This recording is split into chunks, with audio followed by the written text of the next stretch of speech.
Hours since an Ethiopian Airlines jet crashed into the sea just off the coast of Lebanon. There is still no clear reason why. The passenger plane carrying 90 people vanished from radar just minutes after takeoff.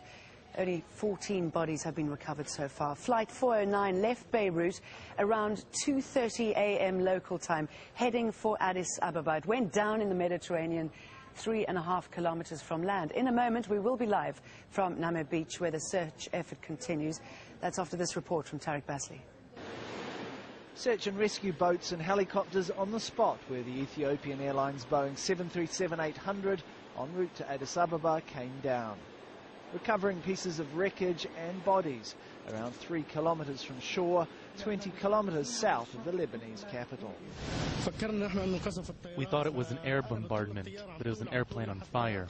Flames continued until the plane fell and disappeared into the sea. It was a very frightening scene. I was on my way to work this morning in the direction of Khalda. I saw the plane on fire up in the air. As soon as it took off, it caught fire. A big explosion was also heard before it fell into the sea.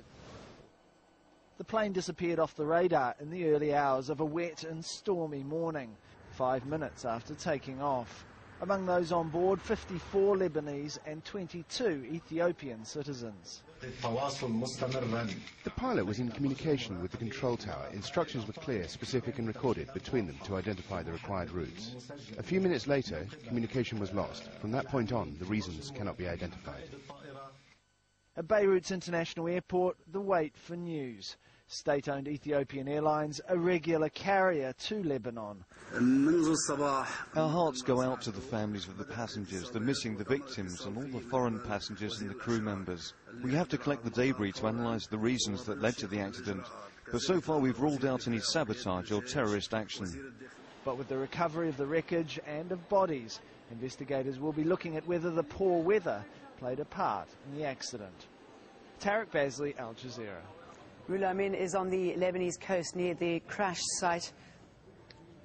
There you are. Rula, I can see that the rain seems to have stopped, but the conditions are still hazardous. How is this impacting on the search and rescue operation? Well, according to the Lebanese army, of course, they are going to put all effort, even if it takes 72 hours, to try to save as many lives as they can. However, so far, only 18 bodies had been recovered. And this is the last number we got from the Lebanese army.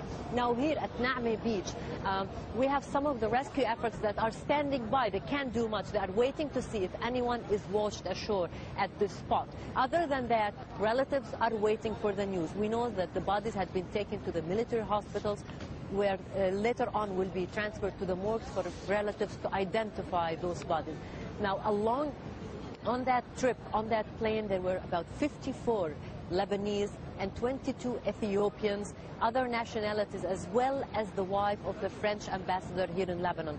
Many Lebanese use Addis Ababa as a hub for other destinations in Europe where they do business. In Lebanon here, there are thousands of Ethiopian workers who work as domestic helpers in Lebanese homes. And so these flights from Addis Ababa to Beirut are always usually full, and they are regular. So far, the relatives are trying, hoping that they will get some good news. But so far, no good news we know of. The Lebanese President Michel Sleiman said that a sabotage act is unlikely.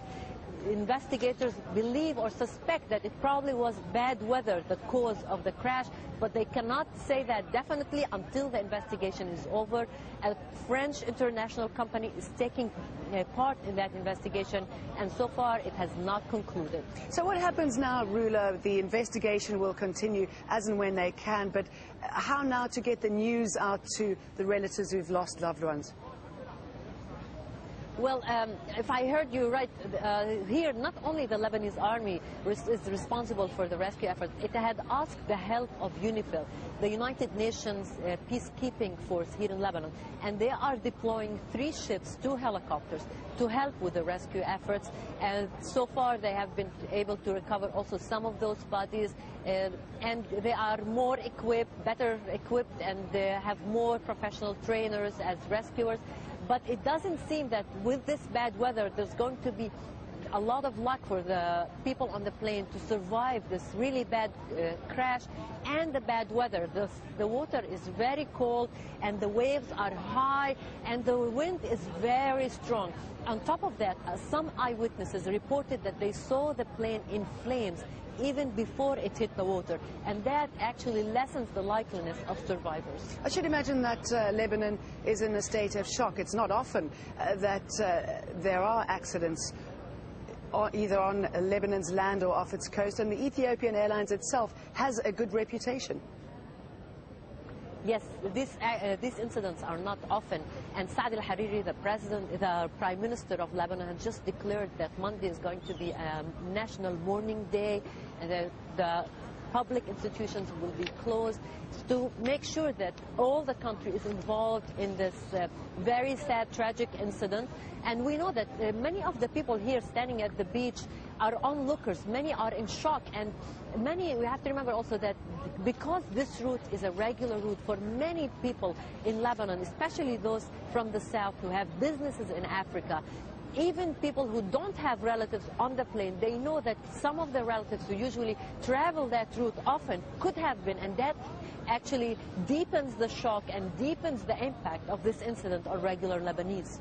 Okay, Rula Amin updating us on that crash off